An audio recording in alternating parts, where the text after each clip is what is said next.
وقل رب زدني علما. Le cher, il a dit Wayajibu. Et il est obligatoire, à la page 11, le cher, il a dit Wayajibu. Et il est obligatoire aussi pour le musulman légalement responsable, Hifdhu basarihi, le fait de préserver ses yeux, le fait de préserver son regard. Anin nadhari ila al-haram, de regarder les choses haram, les choses interdites. Après, on va essayer d'expliquer ça. Le cher, il a dit Wala yahillu lahu. Et il ne lui est pas permis an yanzura ila muslimin bi nadratin tu'dhihi, de regarder un musulman avec un regard blessant. Tu vois, des fois, comme vous le savez, il y a certains regards, ça veut tout dire. Quand tu vois une personne, tu le regardes avec un regard, le regard du mépris, c'est comme toi, tu n'es rien du tout, tu es un vaurien. Certains regards, tu n'as pas le droit de regarder ton frère musulman avec un regard qui le blesse. Tu n'as pas le droit, même le regard. Que dire de dire des paroles avec ta langue? Même un regard, au contraire, le prophète sallallahu alayhi wa sallam, on va le voir, il nous a dit, quand tu vois ton frère, tu dois sourire. Tu dois sourire, pourquoi? Pour le rendre heureux. Et le sourire que tu fais envers ton frère, c'est une sadaqa. Ce qui montre que tu n'as pas le droit de le regarder avec un regard blessant ou bien avec un visage fermé ou bien de manière méchante comme ça. La yajuzu, cela n'est pas permis. On va essayer de détailler. Illa an yakuna fasiqan, sauf si c'est un pervers. Fayajibu hijranuhu. À ce moment-là, tu dois rompre les liens avec lui, tu dois t'éloigner de lui. Ça aussi, il y a des conditions. D'accord? Si c'est quelqu'un qui commet des péchés et qui refuse de se repentir, bah là, lui, à force de le conseiller, s'il s'avère que lui tourner le dos, ça va être une leçon pour lui, bah tu te dois de lui tourner le dos, de ne pas lui parler jusqu'à qu'il se repent du péché. Ça aussi, ça demande des détails. Il y en a, ils abusent dans ce contexte-là. Et il y en a, ils sont dans le juste milieu. Il faut toujours rester dans le juste milieu. Le cher, il a dit, on revient à sa parole du début, il a dit qu'il est obligatoire aux musulmans de préserver son regard. Eh oui, ça c'est important.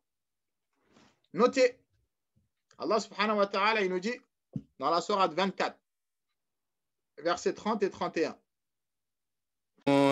قل للمؤمنين يغضوا من أبصارهم ويحفظوا فروجهم قل للمؤمنين يغضوا من أبصارهم ويحفظوا فروجهم ذلك أزكى لهم إن الله خبير بما يصنعون وقل للمؤمنات يغضضن من أبصارهن ويحفظن فروجهن. Allah subhanahu wa ta'ala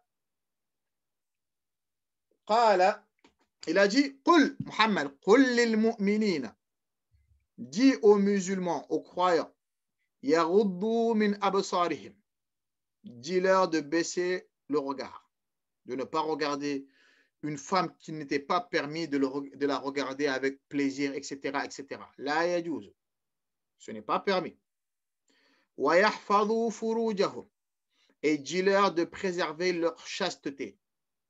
C'est pour cela le prophète sallallahu alayhi wa sallam, dans d'autres hadiths, il a incité à l'homme, aux jeunes de se marier. Pourquoi? Car le fait de te marier, ça va être une cause pour que tu baisses le regard. Hein? Le fait de te marier, ça va être un sabab, une cause pour baisser le regard. Parce que ce que tu vas regarder, c'est la même chose que tu vas trouver chez ta femme. C'est exactement la même chose. Il n'y a aucune différence. C'est la même chose. Et ce regard-là, ça va te mener à autre chose. C'est pour cela, lorsqu'Allah subhanahu wa ta'ala nous a dit dans le Coran, Wala taqrabu zina, n'approchez pas la fornication. Allah, il n'a pas dit de ne pas le faire, mais il a dit de même pas s'y approcher. De s'en éloigner le maximum possible. Donc, le fait de regarder quelque chose qui n'était pas permis de regarder, ça peut te pousser à t'approcher de la fornication. Donc, Allah, il a dit, oh, toi, le musulman, baissez le regard. D'accord? Quand tu parles avec une femme parce que tu dois lui donner quelque chose, bon, ça, c'est autre chose. Mais de la regarder avec du plaisir et d'essayer de regarder ses formes, etc., etc., la yajouz. Cela n'est pas permis, mon frère et ma soeur. Allah, il a dit, dhalika azka lahum. Cela est plus pur pour eux. Ça va t'éviter beaucoup de choses.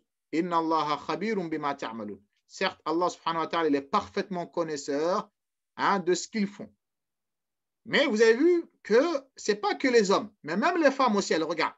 C'est pour ça qu'Allah a dit وَقُلْ لِلْمُؤْمِنَاتِ et dit aux femmes, aux croyantes, يَغْضُضْنَ مِنْ أَبْصَارِهِنَّ وَيَحْفَظْنَ فُرُوجَهُنَّ. Dis-leur aux femmes aussi de baisser le regard, de ne pas regarder les hommes étrangers avec le regard du plaisir et qu'elles préservent elles aussi leur chasteté. Est-ce que ça c'est clair ou pas? Ça c'est important, de préserver, de baisser le regard. Avant que le shir il rentre dans la jurisprudence, là ce qu'il est en train de nous dire, c'est des conseils très importants. Ah, ça c'est des choses très importantes que le musulman il doit préserver. Ah, parce que ça, c'est des choses qui vont faire en sorte que tu vas préserver. Là, les choses que le shir il nous dit là, c'est des choses en fait qui purifient nos cœurs avant d'arriver dans la purification du corps. Parce que ce qu'il va dire après dans le livre, ça concerne la purification du corps. Mais avant de purifier ton corps, il faut purifier ton cœur d'abord. Donc, purifier le cœur, c'est ce qu'il n'arrête pas de dire depuis le début du livre. Le fait de rectifier ta foi, le fait de se repentir, le fait de préserver ta langue, le fait de préserver ton regard. Tout ça, ce sont des purifications qui vont purifier ton corps avant de purifier ton cœur, avant de purifier ton corps. Allah subhanahu wa ta'ala, vous avez compris le verset ou pas? Taïb. Allah subhanahu wa ta'ala, il nous dit dans la sourate 17, verset 36. ولا تقف ما ليس لك به علم إن السمع والبصر والفؤاد كل أولئك كان عنه مسؤولا. Allah subhanahu wa ta'ala nous dit, Mohammed, dis-leur, inna sam'a, que l'ouïe, wal basara, et la vue, qui est le regard, wal fu'ada, et le cœur, kullu ulaika, toutes ces choses-là, kana anhu mas'oula, tout cela, ils seront interrogés yawm al-qiyam. Ces membres-là, ils seront tous interrogés. Qu'Allah nous pardonne et qu'Allah nous préserve pour nos manquements et nos erreurs. Donc, ton regard, il sera questionné de ce qu'il a regardé. Lui, il sera questionné de ce qu'elle entendait, etc., etc., etc. Comme on va voir ça après. Donc, il est important de préserver ta langue parce qu'elle sera questionnée. Il est important de préserver ton regard parce que ton corps, il ne t'appartient pas. Allah subhanahu wa ta'ala, il t'a confié ces membres-là et il t'a dit de les utiliser à bon escient. Donc, c'est comme si Allah t'a prêté un matériel, mais ce matériel-là, quand tu vas le rendre, on va regarder est-ce que tu ne l'as pas fait n'importe quoi avec. Ça, ce sera, Allah subhanahu wa ta'ala va vérifier tout cela, yawm al-qiyam. Donc, ces membres-là, de dire je suis tout seul dans ma chambre, personne ne me voit ce que je faisais, mais sache que ces membres-là, ils vont rendre des comptes. Ta main va parler, ton pied va parler, tes membres, ils vont parler, yawm al-qiyam. Donc, il est important de préserver ces membres-là et de faire des choses qu'Allah il a agréées le maximum possible. On est des êtres humains. On commet des péchés, on tombe dans des erreurs. Ça arrive. Mais essaie de faire le maximum d'utiliser ces membres-là, tous ces membres-là à bon escient. Parce qu'il y a ils vont rendre des comptes. Ils seront interrogés. C'est pour ça il y a un poète, il a dit, un vers de poésie, un poète, il a dit « Kullul hawadithi mabdaha minan nadhari » Il a dit tous les accidents, certains péchés, il a dit ça commence par un regard. Certains péchés, la fornication ou autre, il a dit ça commence par un péché. Il a dit ça commence par un regard. D'accord? Tu la regardes, après tu la re-regardes encore mieux, etc. etc. Shaitan, il va te pousser, tout va commencer par un regard. Ensuite, tu vas aller faire semblant de lui parler. Ensuite, etc., tu vas partir à lui sourire. Ensuite, tu vas parler, prendre son numéro et ça peut te mener jusqu'à des conséquences désastreuses. Mais tout commence par un regard. Il a dit il a dit, et comment on appelle les feux de forêt là, les feux immenses là, il y a un nom, non? Comment on appelle ça déjà? C'est pas la canicule, les feux de forêt là, les feux, je sais pas s'il y a un nom en français, d'accord, les feux géants là, qu'on voyait les feux de forêt qu'il y a là, qu'on parle là, ces feux de forêt là, ils ont tous commencé par une étincelle. Les feux immenses là, il a dit que un feu immense, ça a commencé par une étincelle. Donc la fornication ou le haram, ça va commencer juste par un petit regard, comme le feu commence par une étincelle. Il a dit, Kam كم نظرة أحدثت في قلب صاحبها فعل السهام بلا قوس ولا وتر.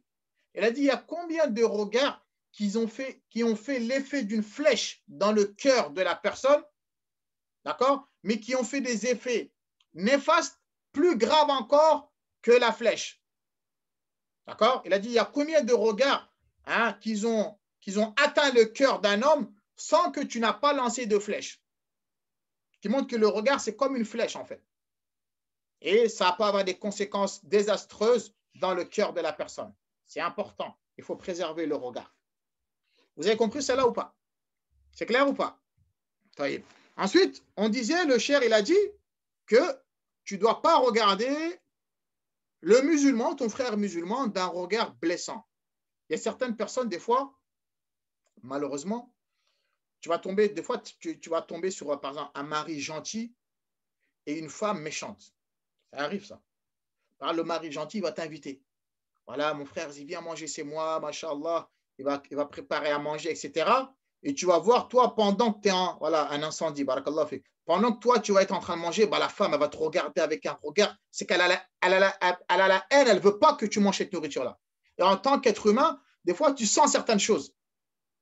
Des fois, quelqu'un, des fois, il y a certains frères comme ça, tu vois, des fois, tu vas le trouver au grec, il est en train de manger son bon chica là ou sa bonne pizza. Toi, tu rentres sans faire exprès et tu vois, ah, mon frère, attends, je vais profiter, je vais manger avec toi. Lui, il t'a pas appelé, il t'a pas invité. Toi, tu es en train de manger, il est en train de te regarder avec un regard en disant vas-y, lève-toi, dépêche-toi et pars. Mais toi, tu t'en rends pas compte. Il y a des gens comme ça, il faut faire attention à ceux-là. D'accord? Il y en a, ils te regardent avec un regard, ils ne parlent pas, mais tu sais que son regard, ça veut dire quelque chose. Il y a des regards, ça veut tout dire. Donc, il ne faut pas regarder le musulman avec un regard qui va le blesser. Le prophète sallallahu alayhi wa sallam, il nous a dit, notez dans Tirmidhi, numéro 1956, où le prophète sallallahu alayhi wa sallam, il nous a dit, tabassumuka fi wajhi akhika sadaqatun. Le fait de sourire envers ton frère, c'est une sadaqa. Quand tu souris, salam alaikum mon frère, ça va? Même s'il y a des petits problèmes entre vous, il y a une petite animosité entre vous, voilà, le minimum, le salam, c'est le minimum. Le salam alaikum, c'est le minimum. Même si vous ne vous fréquentez pas tant que ça, voilà, où il n'y a pas une énorme infinité entre vous, mais le salam alaikum, c'est le minimum que tu peux faire entre toi et ton frère musulman. Après, si lui, il est mauvais, il salit ton nom, ça, c'est son problème. Ça, c'est entre lui et Allah. Lui va rendre des comptes. Au minimum, passe le salam, et après, en fait, tu fais ce que tu as à faire. Mais le fait de sourire, quand tu dis salam alaikum, juste le sourire que tu le fais, ça, on t'écrit une sadaqa, on t'écrit une aumône dans tes bonnes actions. Donc, hada muhim. Ça, c'est très important. Tout ça, ça fait partie des adab, des bons comportements que le musulman il doit avoir, de sourire, de montrer un bon visage, de montrer à son frère qu'il est content de le voir. Ça, c'est important.